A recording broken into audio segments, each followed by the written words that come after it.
ఇప్పుడే country delight యాప్ని download చేసుకోండి. Download the country delight app now. బాగున్నారా? సూపర్. మీరు ఎవరు యంగే ఉన్నారు? అసలు నేను గత 10 సంవత్సరాలుగా చూస్తున్నాను. అసలు మీరు ఒక్క ఇంచు కూడా మారలేదు. యాజ్ ఇట్ ఈస్ అలానే ఉంది. ఏంటి మీ సీక్రెట్ మాకు కూడా చెప్పండి. సుమక్క. సో అవును, మేము చిన్నప్పటి నుంచి చూస్తున్నాము, ఇప్పటి వరకు అలానే ఉన్నారు. యాజ్ ఇట్ ఈస్ మెయింటైన్ చేస్తున్నారు. రైట్ ఒకటి, మన లైఫ్ స్టైల్ మార్చుకుంటే మనం ఎప్పుడు అలానే ఉంటాం. Right right no stress. Right ఎవడో ఏదో ఉన్నాడని చెప్పేసి ఫీల్ అవటం ఏం ఉండదు. ఇటు తింటాం, ఇటు వదిలేస్తాం. రైట్. కానీ మనమే అంటుంటాం కదా అందరినీ కెమెరా ముందు. అప్పుడు మనకు స్ట్రెస్ ఉంది. అప్పుడు వేరే వాడు అన్నప్పుడు మనం ఎందుకు తీసుకోవాలి? సో ఇవన్నీ పట్టించుకోను. రైట్. వర్క్ చేసామా, వెళ్ళిపోయామా. రైట్. అది ఇంకా professional life is different, personal life is different. Right right. అది నా life style.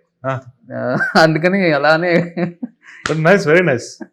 So coming to Mowgli, నిజంగా టీజర్ చూసినప్పుడు కానీ లేకపోతే ట్రైలర్ ఇప్పుడు టీవీ చూపించారు నాకు, ఎక్స్ట్రాడినరీ. Thank you Roshan. ఎందుకంటే బబుల్ గమ్ టు మోగ్లీ అంటే విత్ ఇన్ 2 years లో ఇంత ట్రాన్స్ఫర్మేషన్ కానీ లేకపోతే యాక్టింగ్ లో చాలా మెలకువలు తెలుసుకున్నాం. అది చాలా కష్టం ఒక ఆర్టిస్ట్ కి. Thank you. అది నీకు వర్కౌట్ అయింది. ఇంకోటి ఏంటంటే ఎవరైనా కానీ 23, 24 అంటే మంచి కమర్షియల్ సినిమాలు చేద్దాం అన్న ఆలోచన ఎక్కువ ఉంటుంది. అండ్ దట్టు మొగ్లీ అంటే మొత్తం పోయి ఫారెస్ట్ లో ఎక్కడో రాజమండ్రి అడవుల్లో అలా ఒక సినిమా తీసుకొని వచ్చేసి ఏంటి అసలుకి ఏం ఆలోచిస్తున్నావు, ఏం చెయ్యాలనుకుంటున్నావు అనేది బయట చాలా మంది అర్థం కావట్లేదు. ఏం చెప్తావు? సో ఒకటేంటంటే December 12th రాబోతుంది కదా, చాలా బటర్ఫ్లైస్ ఉన్నాయి. చాలా ఎక్సైటెడ్గా ఉన్నా, నర్వస్గా ఉన్నా, అన్ని రకాలుగా చాలా అంటే లైక్ ఎక్సైటెడ్గా ఉన్నా. అండ్ మోగ్లీ అనే సినిమాకి వచ్చేస్తే చాలా ప్రాణం పెట్టి చాలా కష్టపడి ఇష్టపడి చేసిన సినిమా ఇది.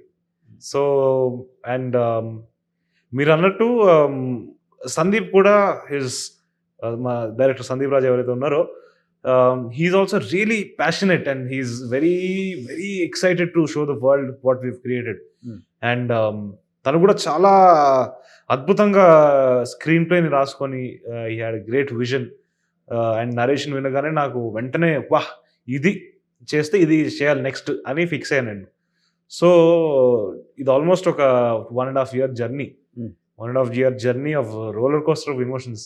అన్ని రకాల ఎమోషన్లు చూసాం అండ్ అన్ని రకాల ఎక్స్పీరియన్స్ గెయిన్ చేసాం. మీ ఇద్దరు బయటకు వెళ్ళినప్పుడు కూడా ఎక్కువ కలిసి తిరగటం అలవాటు చేసుకున్నారు కదా.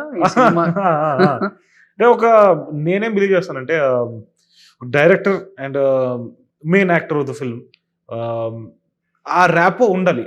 అది ఏర్పడితే అది మనకి స్క్రీన్ పైన అది ఈజీగా ట్రాన్స్లేట్ అయిపోతుంది.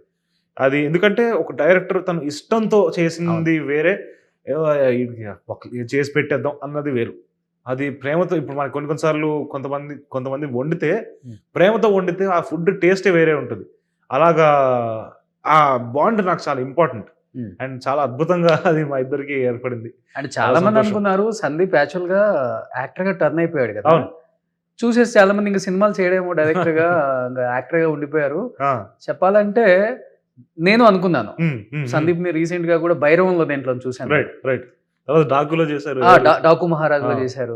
అలాంటిది రైటింగ్ అండ్ డైరెక్షన్ రెండు కూడా సందీప్ దీనికి. అంటే ఈ కథ కేవలం రోషన్ కోసమే రాసుకున్నారా, లేకపోతే రాసుకున్న తర్వాత రోషన్ అయితే బాగుంటుంది ఈ స్టోరీకి అనుకుని మీ దగ్గరకు వచ్చారా అసలు? సో నాకు చెప్పిన పరంగా అయితే, సో సందీప్ నాకు తెలిసి December 23 ఆ టైంలో మొదలెట్టున్నాడు కథ పైన వర్క్ చేయడం. అండ్ February కల్లా కంప్లీట్ అయిపోయింది. And somewhere around 40% of the story తను రాసుకున్న దగ్గరగా, అంటే ఫస్ట్ ఒక బేస్ లైన్ అనుకుంటారు కదా, అనుకున్న తర్వాత కంప్లీట్ అయిన తర్వాత బబుల్ గమ్ సినిమా రిలీజ్ అయింది OTTలో.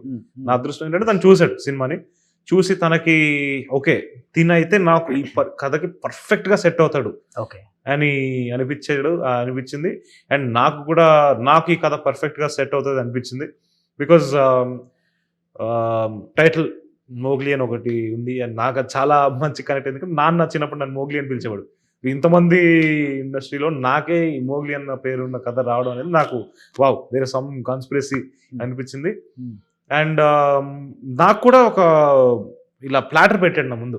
ఇప్పుడు నాకు యాజ్ అన్ యాక్టర్ నేను ఏం చేయగలుగుతాను అని చూపించుకోవడానికి ఒక మంచి ఒక ప్లాటర్న్ పెట్టాడు. అండ్ బబుల్ గమ్ తీసుకుంటే it was a very urban setup. అంటే సిటీలో తన లౌడ్ ఎమోషన్స్ ఉంటాయి, ఇంకా తను ఎక్స్ప్రెస్ చేసే విధానాలు కానీ, తెలంగాణ యాక్సెంట్ ఉంది దానికి, ఎందుకంటే హైదరాబాద్లో సెటప్ అయింది. అండ్ ఇది కంప్లీట్ ఆపోజిట్ స్పెక్ట్రమ్. అంటే ఒక మోగ్లీ అనేవాడు ఒక అనాథ, వాడు ఒక లొకేషన్ మేనేజర్కి అసిస్టెంట్గా పనిచేస్తున్నాడు. బట్ వాడికి చాలా జెన్యున్ ఇంటెన్షన్స్ ఉన్నాయి, చాలా ప్యూరిటీతో ఉన్న మనిషి. అండ్ యాస కూడా వైజాగ్ యాస తీసుకున్నాం, ఎందుకంటే పాడేరులో సెటప్ అయింది కదా, అది మనకు అక్కడ క్లోజ్ కాబట్టి ఆ యాస వరకు కరెక్ట్గా కూర్చుంటుందని అనుకుని అది ఫిక్స్ అయ్యాము. సో ఈ వేరియేషన్ ఏదైతే ఉందో that is really excited me. Okay. And నా ముందు ఇన్ని ప్రెజెంట్ చేసినప్పుడు I was really excited. Okay. So I was like perfect. Okay. కానీ చిన్నప్పటి నుంచి ఇండస్ట్రీలో ఉన్నావు కాబట్టి కొన్ని ఓపెన్ గా మాట్లాడుకుందాం. ఓకే. నేను నిన్ను పొగట్టు, నువ్వు నన్ను పొగట్టం కన్నా కూడా కొన్ని ఓపెన్ గా మాట్లాడుకున్నప్పుడు ఏంటంటే ఆడియన్స్ కి రీచ్ ఎక్కువ అవుతుంది. ఓకే. ఇప్పుడు తను ట్వీట్ చేశాడు, ఒక ట్వీట్. పోస్ట్ ప్రొడక్షన్ కి 1 year పట్టింది, స్క్రిప్ట్ కి 1 year పట్టింది, 2 years ఈ సినిమాకి. చివరికి చూస్తే హీరో ఎవరు అంటే రోషన్ అనగానే, ఆహా వాడి కోసం కూడా 2 సంవత్సరాలు నువ్వు టైం స్పెండ్ చేసి కథ రాసుకుందావా, అంత అవసరమా అనే కామెంట్లు కూడా చూసాం మనం. యాక్చువల్గా చెప్పాలంటే ఇండస్ట్రీలో ఎలా ఉంటుందంటే, సక్సెస్ లో ఉన్నప్పుడు ఒక రకమైన హాస్పిటాలిటీ, కొత్తగా వచ్చేవాడికి ఒక రకమైన హాస్పిటాలిటీ, సక్సెస్ లో ఉండి ఫెయిల్ అయిపోయిన వాడికి ఇంకోటి ఉంటుంది. ఇప్పుడు ఏమైందిలే, మొన్నే కదా సక్సెస్ అయింది, సినిమా ఫెయిల్ అయిపోతే ఇంకో సినిమా మా వాడు గట్టి కొడతాడరా అని మనోళ్ళే పొగుడతారు, ఆడియన్స్ పొగుడతారు. కానీ ఒక్కసారి పైకి వచ్చే వాడిని మటుకు తొందరగా లిఫ్ట్ చేయడం చాలా కష్టం. మన ఇండస్ట్రీ వాళ్ళు ఎవరు సపోర్ట్ చేయడు. పైకి చెప్తారు సొమ్ము కొడుకండి ఎందుకు చేయమండి అంటారు, లేకపోతే ఇంకొకటి కొడుకండి ఎందుకు చేయమంటారు. కానీ వెనక నుంచి back end back pitching definite గా నేను చూసాను, నాకు తెలిసి కూడా. ఇండస్ట్రీ వాళ్ళనే నాశనం చేస్తారు, బయట వాళ్ళు ఎవ్వరు నాశనం చేయరు. ఎస్, అలాంటి టైంలో దాన్ని ఎలా తీసుకున్నారు రోషన్? సో మీరు అన్నట్టు చాలానే ఎక్స్పీరియన్సెస్ జరిగాయి, చాలానే థింగ్స్ విన్నాం, చాలానే చూసాం. బట్ ఒకటే నేను అర్థం చేసుకుంది ఏంటంటే, throughout this journey and especially bubble gum తర్వాత వచ్చిన గ్యాప్ త్రూ నాకు అర్థమైంది ఏంటంటే, మనం చేయగలిగింది ఒకటే, మన కర్మ, మన పని అంతే. అండ్ దాన్ని ఎంజాయ్ చేయడమే మన కర్మ. అండ్ ఈ ప్రాసెస్లో పేషెన్స్ నేర్చుకున్నాను, నా జర్నీని నేను ఎంజాయ్ చేయడం నేర్చుకున్నాను, ఫిల్మ్ మేకింగ్ ప్రాసెస్ని ఎంజాయ్ చేయడం నేర్చుకున్నాను, నాలో ఉన్న టాలెంట్ అంతా నేను బయట పెట్టేయగలుగుతాను. But ultimately outcome is not in our hands కదా. So I'm only focused on the journey and మిగతా నాయిస్ అంతా కూడా ఇగ్నోర్ చేసేస్తున్నాను. ఇంకేం చేయలేము ఆ నాయిస్ గురించి. ఓకే. దాన్ని సప్రెస్ చేయడానికి వెళ్ళాం అనుకోండి, అది ఇంకా పెరుగుతుంది. సో నా ఫోకస్ అంతా ఇక్కడికే షిఫ్ట్ చేశాను. ఇప్పుడు మనకి గుర్రానికి కళ్ళకి గంతలు కట్టేస్తారు కదా, ఎందుకంటే దానికి ఒకటే ఫోకస్ ఉండాలి, స్ట్రైట్. సో అలాగా నా ఫోకస్ ఇక్కడే ఉండాలని చెప్పి ఈ నాయిస్ అంతా డిలీట్ కొట్టేశాను. అది ఎఫెక్ట్ చేస్తూ కూర్చుందంటే మనం ముందరికి వెళ్ళాం. ఓకే.